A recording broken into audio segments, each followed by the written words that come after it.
Let's say China. China. China. China. China. China. China. China. China. China. China. Hello everyone, Pantoufleee here today to talk about one of the hardest tanks to play with, aka the WZ-113. Definitely, even before starting the review, I can tell you that the only way for you to grind that tank is to know what you're doing and to be a really good player. Because there are two things that are gonna make it really upsetting to play if you're a newbie: the lack of gun depression and also the hull armor in general. So let's not lose too much time and jump directly and further into the characteristics, starting with the gun. The first thing to notice about this gun is how amazing it is. You have an amazing gun dispersion, 0.29, a great aiming time of 3.8 seconds, a really great reload time as well of 7.4 seconds, a really good penetration overall, and really good average damage. The gun itself is simply amazing. The only problem it has is probably the lack of gun depression, which is only 6 degrees and feels like 3 only. Now, for the rest, especially the turret armor, it's quite strong. It's really well armored and well rounded, and you have 260mm at the front. And as you can see, it's still really rounded, so it makes it quite hard to penetrate. You still have two cupolas here, and you can still penetrate here and here as well, but I'll show you in Armor Inspector directly. But overall, the tank itself is really well armored when it comes to the turret. Now, for those of you who are already owning the ICE 3, WZ-113 has the same thing, which is probably being able to top speed really easily. You will gain your top speed really fast with this tank, as you can see right there, 50 kilometers per hour. Even if it says your average speed is 33, most of the time, if you're properly equipped, it should go up to 40 and nearly 45. Now, the main problem. The big problem I have with this tank, it's the traverse speed. The traverse speed is horrible. Both the hull turn rate and the turret turn rate, both of them are really awful, and it makes it really easy to circle. Be aware of this. Your nightmare are lights and mediums. You are going to be circled really easily. So before going further into the armor profile, I'm going to show you the equipment right now because I tend to forget to show you. First, I go for the gun rammer because my penetration is overall great. After, I go for the enhanced gun line drive that will decrease the aiming time. After the tank has moved, it's easier to aim in general. And finally, I go for the refined gun and not the vertical stabilizer because usually as I'm a heavy tank, I am not going to shoot while driving. I'm going to stop, aim and shoot. That's why I would rather have a better gun dispersion. After, I go for the defense system because most of the time you're not ramming anybody. The improved assembly to increase your hit points because you don't have enough armor to make enhanced armor useful. The toolbox because enhanced track is worthless. Improved optics because I'm not a tank destroyer, so I'm not gonna camp. I don't need a camo. After, improved control. I told you the turn rate is really awful, so if you want to increase it, just go for the improved control and not the engine accelerator. That's why I go for this one, to improve at least a little bit my turn rate in a hope not to get circled too easily by mediums and lights, even if it's not that effective. And finally, high-end consumable to use adrenaline for a longer period of time because, as I told you, you have 7.4 seconds of reload, which makes it really worth to play with high-end consumable. So, concerning the armor profile, there are several things you need to understand. The first one is the hull armor. I told you you are not that armored. Just look at this. You only have 310mm here. I mean, it's enough to bounce most shells that are not gold, but as soon as people tend to load gold shells, your whole hull is becoming a big weak spot. And that's really frustrating. I want to remind you one thing as well. Here, if you shoot here, you will penetrate here and here. It's not like the i7 where it's counted as spaced armor. Here, it's part of the armor and therefore it's penetrable. Be aware of this, especially when you're side scraping with the tank. Now let's talk about the side scrape method. Why I would not advise you to side scrape with this tank. First, because you lack of gun depression most of the time, which is going to be a struggle, but not only. When you actually side scrape with this tank, it becomes really easy to penetrate you if we shoot that area here. Look at this, you only have 230mm. Every tier 10 can go through. If you're probably playing against stock tier 9 tanks, it shouldn't be a problem, go and side scrape, but most of the time it's not gonna be worth it. Of course, if people are dumb enough to shoot at your armor here, they will not penetrate because here it's well armored, but as soon as they go for that little part here, which is a weak spot, they are gonna penetrate. So be aware of that. Your hull is pretty much useless and you don't want to use it. The only thing you want to use is your turret, and I'm going to show you right now why.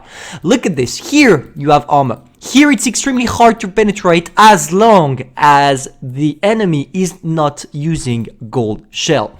If they are using gold shell, especially if they are tank destroyers, they are going to be able to penetrate your turret cheeks as close as the gun as possible. If they shoot somewhere else, like for example here, they will never penetrate, but here especially it's possible, the turret cheeks right there. There is also the traditional weak spots, which are both of the cupolas, but people tend to forget that these exist except if they are at close range, because it's really hard to actually penetrate these two spots from the distance. But overall, that's it for the tank. Now, one last thing to talk about, this area here, which is penetrable with HE, so be aware of this when people are trying to circle you, and same for your ass, the ass of the tank, which is easily penetrable as well. Now, concerning the playstyle, there are several things you need to understand. Most of the time with the WZ, you want to avoid using your hull. You want to try to use your turret only, which is the strongest part of the tank. But it's going to be a nightmare. It's going to be a nightmare simply because there are not a lot of things to do when you only have 6 degrees of gun depression. We're still going to try to make it worth, don't worry. But it's quite hard, and that's why this tank is for pros only, simply because your lack of gun depression doesn't make the tank versatile, and when you don't have a versatile tank, you need to know what you're doing. I hope we are not gonna load for too much. No, we didn't. Nice. Very, very nice, because I was afraid. It's my first game of the day right now. By the way, the next review is going to be about the T125, guys, for those of you wondering. I need to review both tanks because you're asking a lot in stream.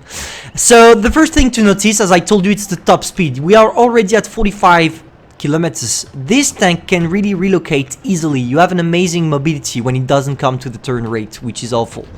So let's try to take an advanced position. It's a really aggressive position I'm taking right now, but I know my team is following, especially the T92E1, so we're going to give it a try. Here we go. Can we maybe sneak shot on the bad chat if he tries to push a little bit forward? Come on, bad chat. No, he doesn't want to take any risks. Okay. As he doesn't want to take any risks, and there's probably the T57 Heavy that is coming, I'm going to stay here. I'm going to stick to that position. Here we go. We sneak the first shot in the T57 Heavy. We're going to try to put one more shell. If the guy tries to side scrape against us, that would be perfect. Come on, T57 Heavy. Show your ugly ass once more. Yes. We're going to try. Come on. I think from here, he can only see my turret. I'm not really side scraping, as you can see. It's not something that will work with this tank. Okay, we can see him. We can see him. He doesn't want to show himself, so we're not gonna bother. Ah, man. Terrifying.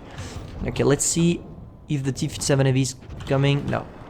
Okay, let's not lose too much time. I want to do damage. I have a huge DPM that I want to use. That is what makes this tank lovely, in my opinion. The fact that you really do have an amazing DPM. Come on, let's go. Ah, fuck. 4, 3. Okay, let's kill the bad chat. If he comes back. Nice. I'm not gonna pop adrenaline on that A75 because I can't really see him. Are there other people camping? Yeah, they have.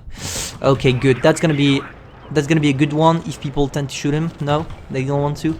Okay, never mind. Time to pop adrenaline. Here we go. We are bursting the 75. First shot. He's probably gonna die before. I'm not gonna bother. Yeah, I'm not gonna bother. Here we go, guys. Playing aggressively. Aggressive playstyle. First shot as well. Snapshot. That's where you see the gun dispersion amazing. The gun dispersion is amazing. Come on. We need to wait for the Leo to do a mistake. Come on, an HE. Yeah, my HE went through. Very, very nice. Okay. The guy died. We have the team following us. As you can see, I didn't try anything stupid. You can't try stupid things with this tank. Now, I don't care because here, I literally just have to deal with the T57 Heavy. And probably T92E1 is gonna die in the process. Come on, here we go. We sneak in another shot. 4, 3, 2. Nah, I'm not gonna bother. I'm gonna go on the E100 straight, even if I take a shot. And here you see the amazing penetration you have with heat shells. Let's go. We side scrape a little bit. That's all we have to do right now. Come on. Let's push him. 3, 2. The guy shot. We have an amazing DPM, so we shouldn't bother too much killing it. Come on, FV. Show your ass. Boom! See ya. Nice. That was the first game. I'm probably gonna go for another one because this one was way too easy in my opinion. We still did 4k damage, but that was because we played aggressively. So here, what did I do? Just to sum it up real quick, we went straight to an aggressive position that didn't required to have an actual good gun depression, which allowed us to flank the first mediums and the 75 especially that were on the other side. And as soon as we did that, we came back with the team to push all together. With this tank, you need to have a lot of map awareness. If you don't, you're gonna get fucked. Let's go for a second one, just to show you maybe on another map and maybe in more difficult settings, because here it was way too easy. So here we go. Batchat T100, Object 268, T628, T57AV, T54E1, T92E1. They are probably gonna play it on the medium side, which is around the desert and not the town, simply because they have way too many mediums. But I might be wrong, but I don't think I am. I think we're gonna play it in the desert on the left, which is good. It's actually good because there is a position you can take that will show your turret only, and that is aggressive. That's the perfect combination with this tank if you want to do a lot and be effective. You find an aggressive position which requires for you to show only your turret, and of course you need to manage with the gun depression, because the gun depression is really not the best. So let's go. The cool factor here is that unlike the E100, for example, I'm really fast. Therefore, I'm gonna take my position before the mediums can actually spot me, at least most of the time, except if they have a reckless light tank pushing through, which is not the case for this game. No, it's not the case. I managed to get around before getting spotted, and now we're gonna take our position. It's right there. From here, as they didn't push, they see only my turret, and if they see only my turret, that's a nightmare for them. 3, 2, 1, here we go. Let's sneak some shots. Unfortunately, I missed this one. 3, 2. Oh, come on. T57AV, trollish turret as always. I used adrenaline for nothing. Okay. Okay, time to Pantoufleee marry me. God damn it. Okay, so I might want to push here. I know there's the 268, so I need to be careful still, but as long as I stay around the corner here, I should be safe. But yeah, there is probably the 268 camping in the back, and I want to push. They need me to push, actually. I don't want a Batchat to take all the shots. That's not his job. That's mine. 5, 4, 3. Okay, let's kill the T57AV first. Look at this. We're using our... Putain. Of course, I had to fucking miss this. Okay, nobody's gonna kill the T57AV, I guess. Ah, they did. God damn it. Why did I bounce all of these shots here? I shouldn't have. So yeah, here I pushed straight. That was the right thing to do. As you can see, we're unlocking the situation. We killed 2 of them. Now we push the 268, which probably can't do anything. Come on. That would be great if I could go a little bit faster. I mean, I'm already one of the greatest in terms of... Oh. Here we go. 3. Okay, let's angle. If we angle, we should be fine. Man, why am I bouncing everything like that? Why is the RNG cheating on me? That's because we did a good game previously. I don't see any other purpose of this fails. Can we penetrate with HE? No. Okay, let's kill the Batchat. Here, there is no surprise here on the Batchat. I don't even need to explain what I'm doing because it's easy. All I'm doing is just going in and killing the boys. They still didn't kill the 268 though. Let's push G100. I want to do my damage. That's what is important at this time of the battle. So here we go. Is the 100 AFK or... No, he's not AFK. It seems like he's not AFK. He's probably gonna penetrate me. It's easy for him. Where did it go? Yeah, in my lower plate. That's my weak spot. I don't care here. I'm just gonna push straight. As I told you, we took an advanced position at the beginning. Now we don't need to. All we need is actually pushing the guy. So here we go. We take our shots, but who cares? It's not a problem. Of course, I had to miss once more. Man, I missed at least 2k damage, I think. Something like that. But hey, that's not a problem. We're gonna make it. We're gonna make it. 3, 2. That would be perfect if we ended up with an Amarak here. Ah, no Amarak, but still a good game. No, 2 kills. Pretty similar to the previous game with a little bit more damage. But that's pretty much how you want to play your WZ. You find a position from which you can show your turret only. You try to shoot everything. And when you see you have to actually push like I did against the T628 because your team is waiting for you to push, you push. You need map awareness, you need to be a good player. It's not a tank made for everyone, but as soon as you know how to play it, it becomes one of the best tier 10 heavy tanks in this game. Hope you enjoyed the review. If that's the case, feel free to subscribe, like and share, and I'm gonna see you soon for a new review, probably tomorrow. See ya guys.